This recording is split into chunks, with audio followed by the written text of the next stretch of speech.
Hey everyone, I'm Chef Dennis and welcome to Around the Kitchen Table, and we're having a little bit of fun with the controls today. I don't know if it's Google Plus, if it's Hangouts, if it's because now I'm using a page to do these on or not, but whatever it is, we're going to have a little fun making some changes, so bear with us because now it seems like I have to click present for Susan to be seen. So how you doing, Susan? I'm great. I'm doing great, Chef, and you?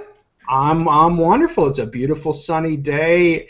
I had an amazing time this weekend. We were down in Madeira Beach, or across in Madeira Beach, and it was just a lovely mini vacation. Yes, I saw that. I saw it. Looked like it was a great time, and water all around you, and plants and beautiful things. So that's great. Yeah, it was really pretty cool.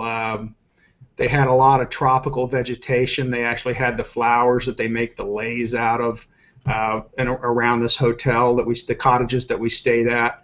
But it was really a neat place, and we found a new favorite place to go. Madeira Beach is just really wonderful. We had never been there before, and just really, it's like a little pocket. That's St. John's Pass. Everything was really nice. So it's not a real super touristy kind of place? Not right there, it is, but it's more for the locals? Yeah, it's off season right now, so it was a little bit more for the locals. And we saw dolphins. Every morning we went out to the beach, and we got there early enough. There was pods of dolphins right close to the beach, swimming by, jumping, having a good time. And then we were out on their little pier, and we saw there must have been 8 or 10 of them in this pod that we saw. It was just amazing. That's great, and you are looking so fantastic. Every week you are shrinking. You are, and you look fantastic. How are you feeling? How's it going? Oh, There you go. You're back. Oh, okay. All right. I don't know what was wrong, but anyway, so bear with us, and we're gonna get moving on this. And today I have got. Let me see if I can get this back. I have got one of my favorites. Present that. Okay, I'm presenting.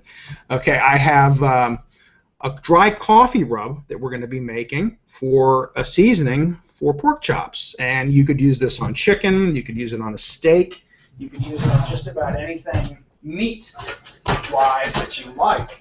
What a beautiful collection of ingredients there you have, Chef. Oh. I don't even know what half of that is, but it looks great. And anytime there's another reason for coffee, I think coffee, as I say on Long Island, I think all of us are in on it. Many of us are in on it.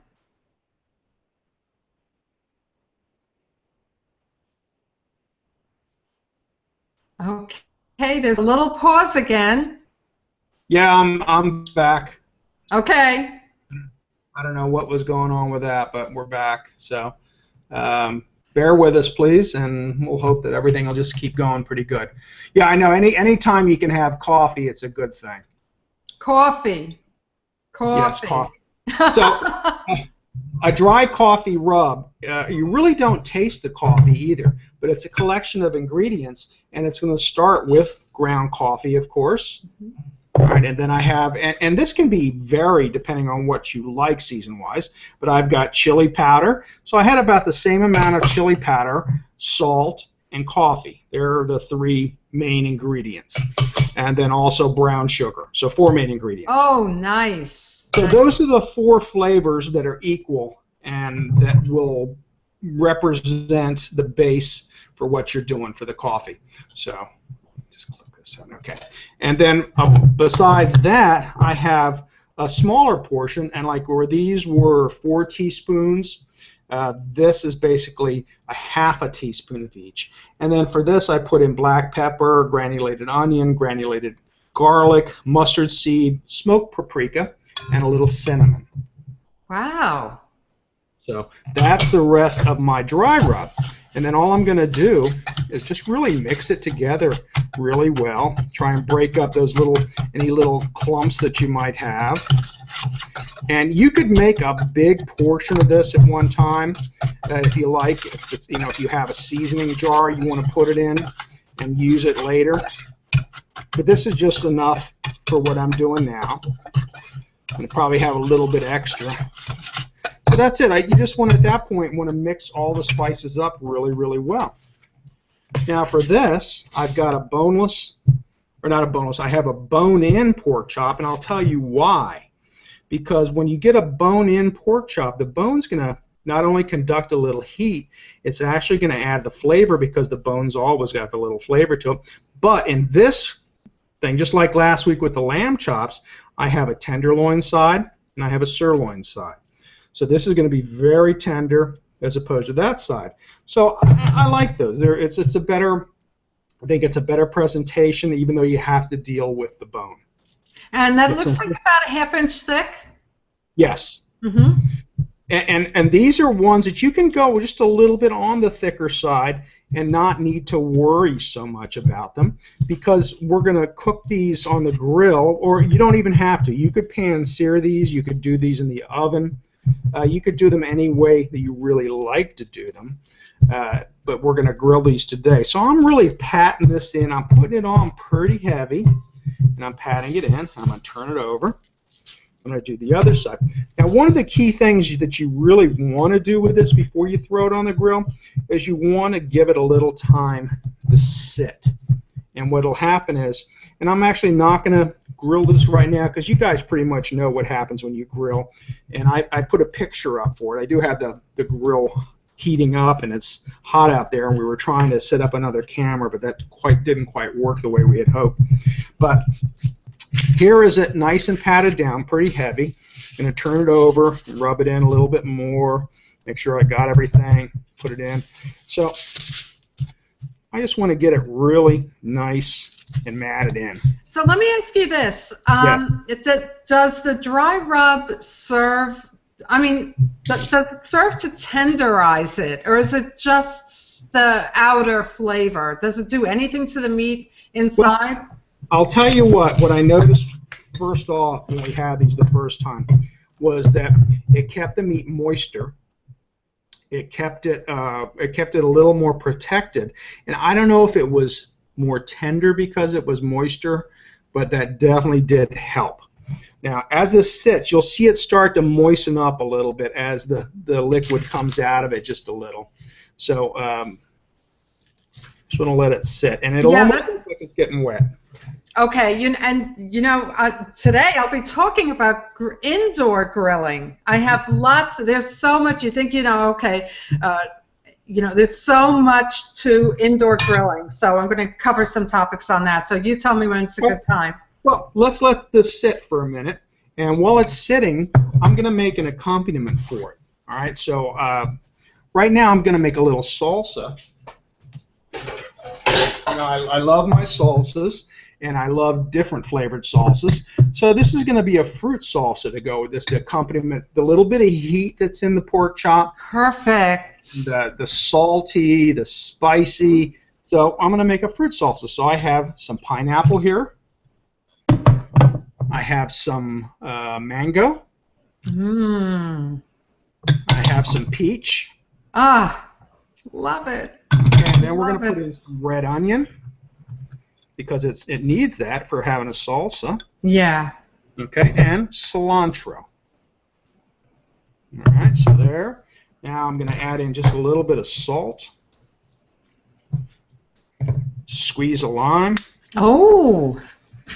These are not the most juiciest limes I've got.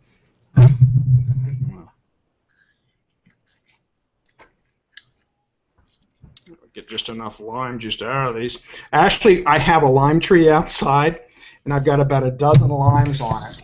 And they'll probably be ready just before we go.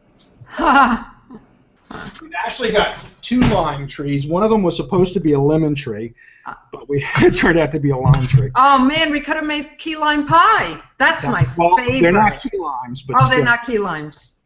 But you can make some nice margaritas. All right, so at this point, I'm just going to mix it all up. And if you like a little more variation in color, you could use a different fruit or a different melon in it. But, this is going to be really pretty. It's going to be a little bright spot. When I do grill this pork chop, it's going to be a little brownish and char it a little bit. So this is going to be a little bright spot. Now this is a little bit, I don't want to say gooey, but you know, the peach was really ripe. The mango was really ripe. So they're a little bit, they weren't like hard little chunks like you'd normally have, but that's okay because it's going to be a lot of flavor. Wow. And the juices are just going to all mix. So that's a little... That looks good. Now let me throw out something really random and maybe really bad. You know, I get these ideas. I don't know. Garlic is coming to my mind in the salsa. You could use garlic in it. Let me change. Could you? Yeah, you could use garlic. You know, garlic is going to be a little bit... Let me stop. There we go. Garlic is going to be a real powerful flavor. So the only reason you don't want to use garlic as much in something like this, especially raw garlic, is it's going to add some heat, and it's just going to it's going to take over all the flavor. Okay. And that's it. Like the red onion is a little sweeter. It's not as overpowering. It doesn't have. It just really doesn't kick in as much as garlic would. Now, if you wanted to take some roasted garlic and maybe make a roasted garlic in something that would absorb the flavors more, like a corn and bean salsa, black bean salsa, you know, that would be pretty cool. Sounds good.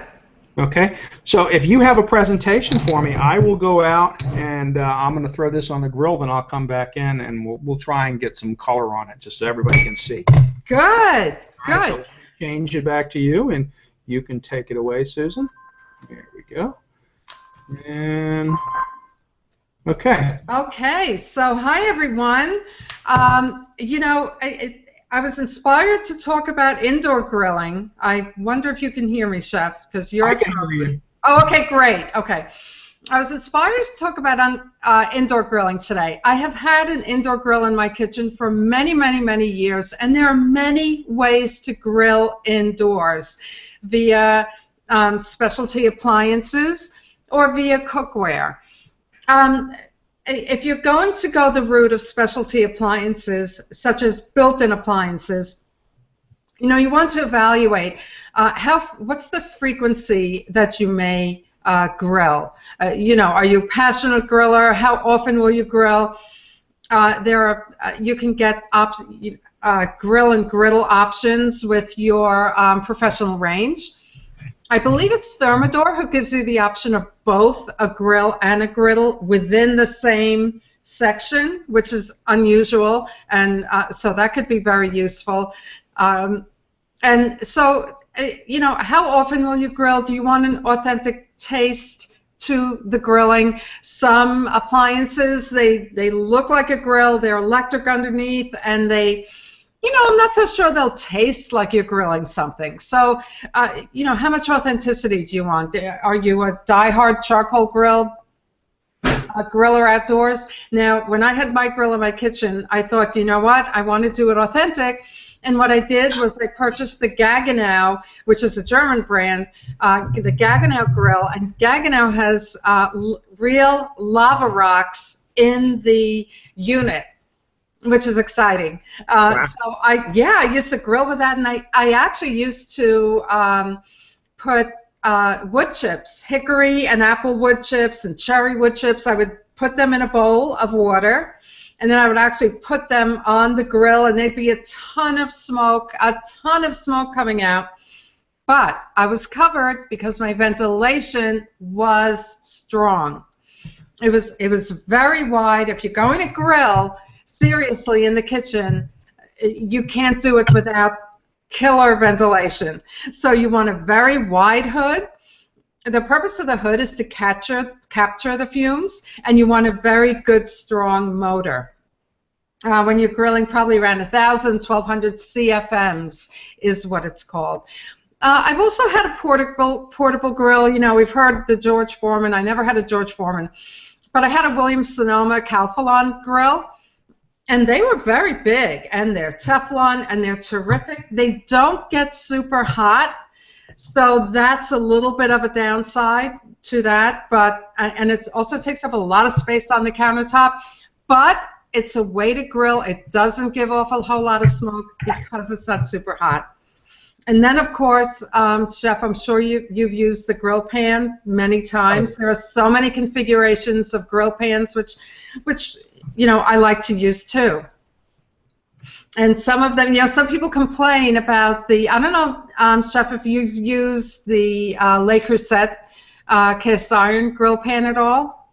I have used cast iron grill pans before, but not the Le Creuset. But anything like that is really good to use.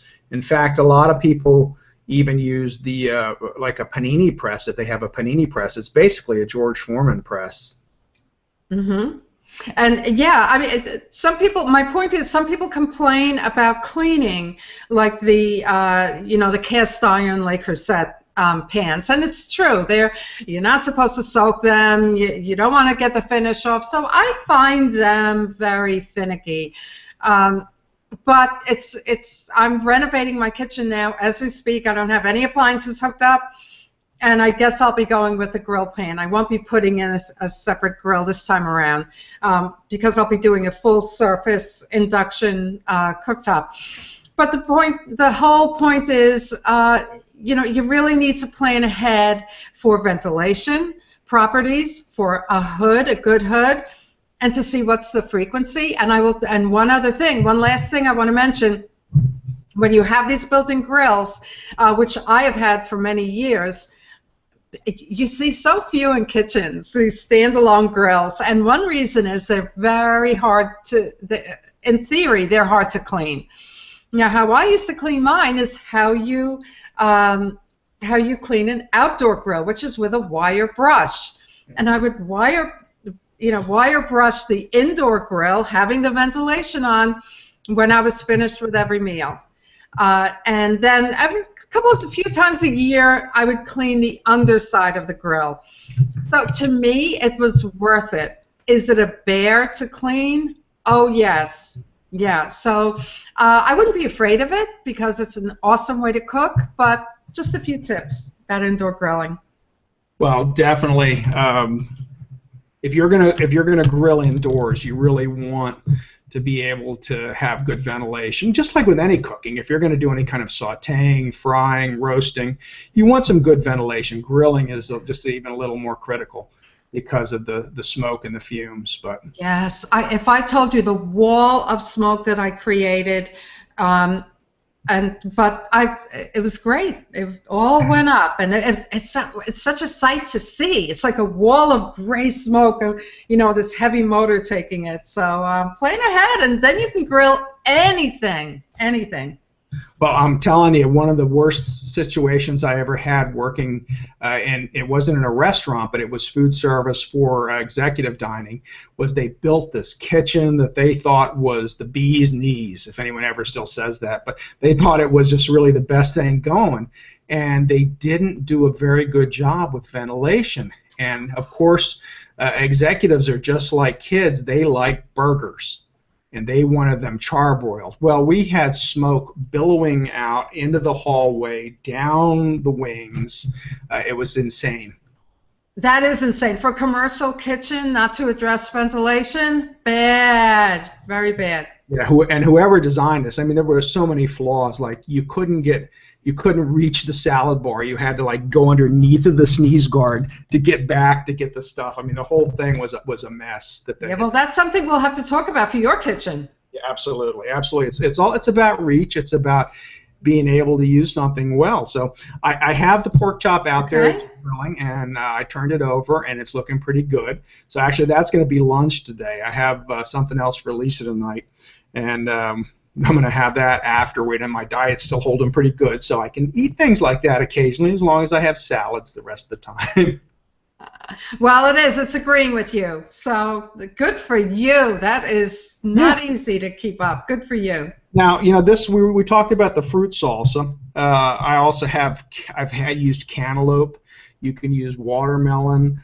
You could put in some blueberries, whole blueberries instead, if you wanted to make it a little bright and a little different. I've used strawberries. The only thing with strawberries when you cut them is you have to put them in last and put them in right before you serve it.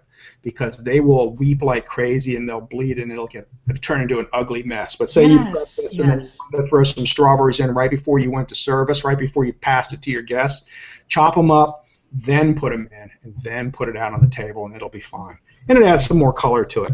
And like I said, this is just really super flavorful. And this is a good topping for tacos. This is a good topping for seafood. This is this is multi-purpose, and it's just got so much flavor, bursting fresh flavors. So. Yeah, I mean, I can't imagine I would want to tweak that salsa at all. It has it all. It has it all in the color, like you said, and the texture and the flavor. Nice. Yeah, good flavor profiles. But you have that option if you want to. And I actually had some corn. Sorry, I was going to throw on the grill and make up a little corn and tomato salsa. But we'll save that for another time when things aren't as working as strangely today. So. Yeah.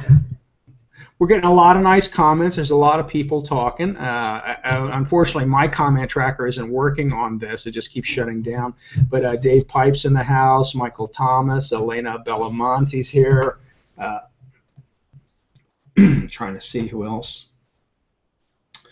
Rosalind Rowe is in the house. Peter Feltham. Richard Clarkson.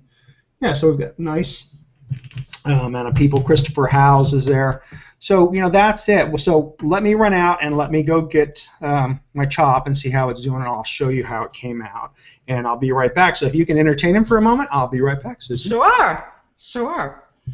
So I would love to know how you guys feel about indoor grilling. Do you do indoor grilling? And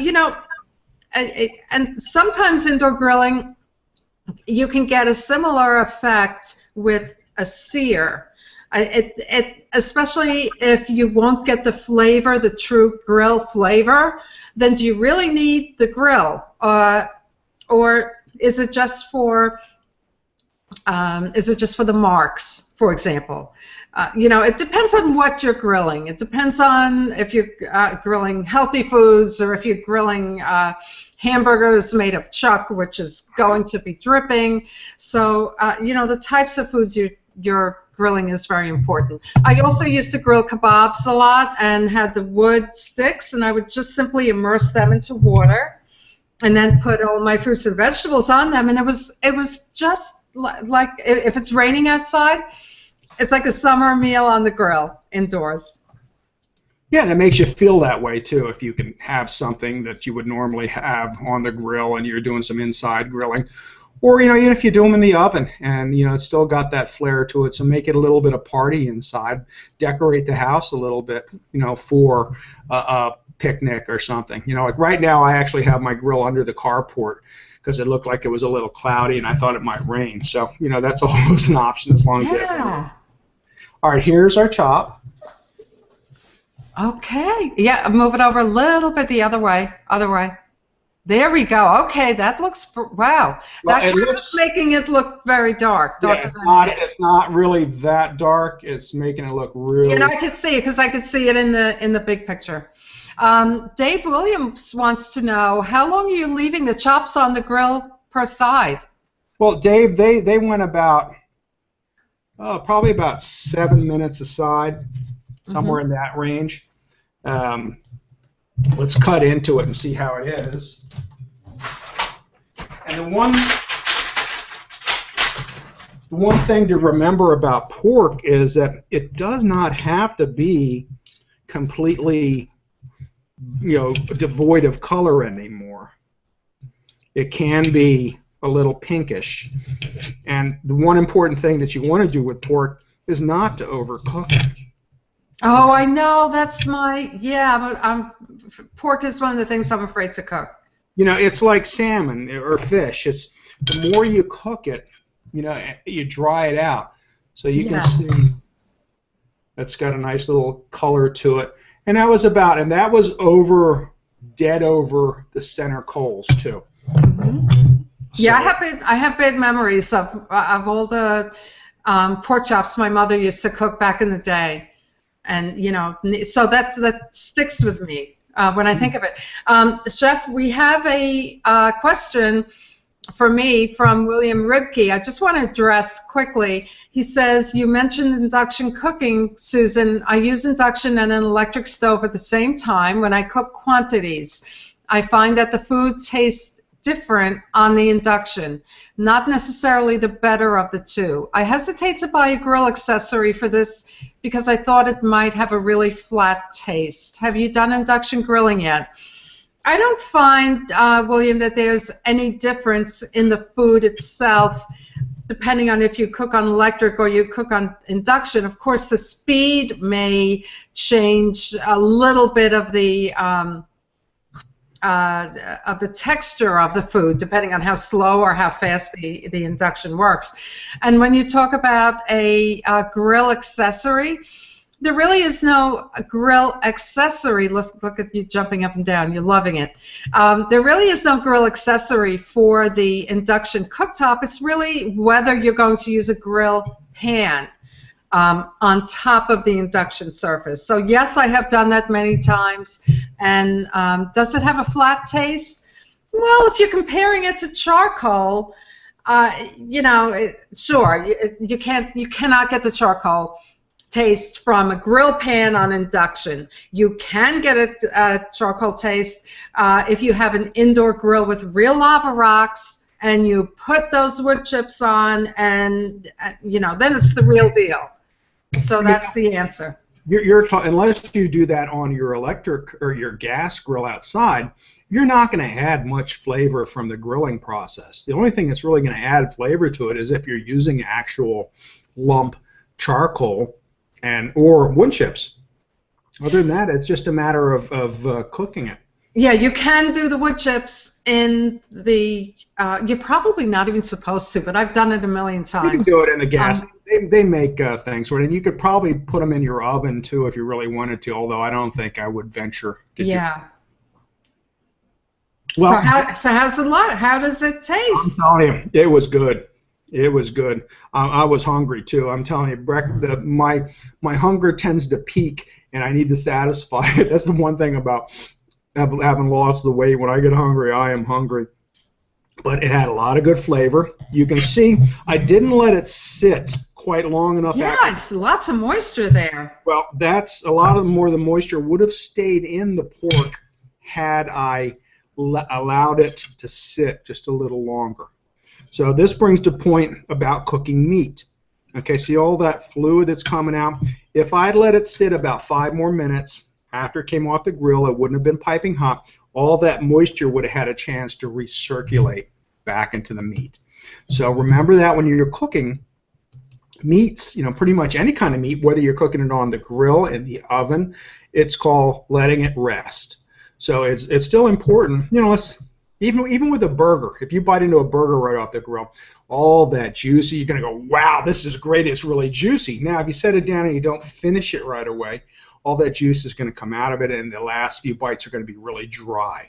So let it rest. I'm trying to think of a delicate way to say just put your meat down, but there's not. That's something, it's such a simple concept that I never ever think about. So another life-changing tip from you. Yeah, and it looks really great. You're thinking, oh, wow, that is so juicy. Well, all that juice should be back in the chop. That's the only problem. So, and if you gave it just a little bit more time, that would happen. So don't rush. So that's it for today. We've made a really flavorful salsa with the fruit. We showed you how to make a coffee rub. Now, if there's an ingredient in this rub that you really didn't like, not a deal breaker. Leave it out. Add something else. If you want some cumin in this, or if you want to really crank up the heat, put some cayenne in it. So there's a lot of different things. And then play with the rubs. And then as you start to get comfortable with it, one thing that I'm going to do now, actually, I just ordered a spice mill, a grinder. They're $20 on Amazon. I looked to see what one of the better ones was, and it wasn't really, I forget the brand I bought, but it wasn't an exceptional quality. It was good for spices. And then find some fresh whole spices, toast them, and then grind them. So that's my next step for making some rubs and for doing some spices, is to use some fresher spices. Well, it looks great. It looks refreshing and savory, and has all of those, you know, flavor pieces to it. Looks great. Absolutely. Well, thank you so much for coming and for bearing with us, and we will definitely get this down on this new end. I'm using a Google Apps profile now, which changes things up a little bit. So and having the fact that it's a page coming from it. So just bear with us while we learn how to use this. So thank you so much for coming around our table, and Susan, have a wonderful week. Yes. And, we'll see you around the table next. Bye-bye.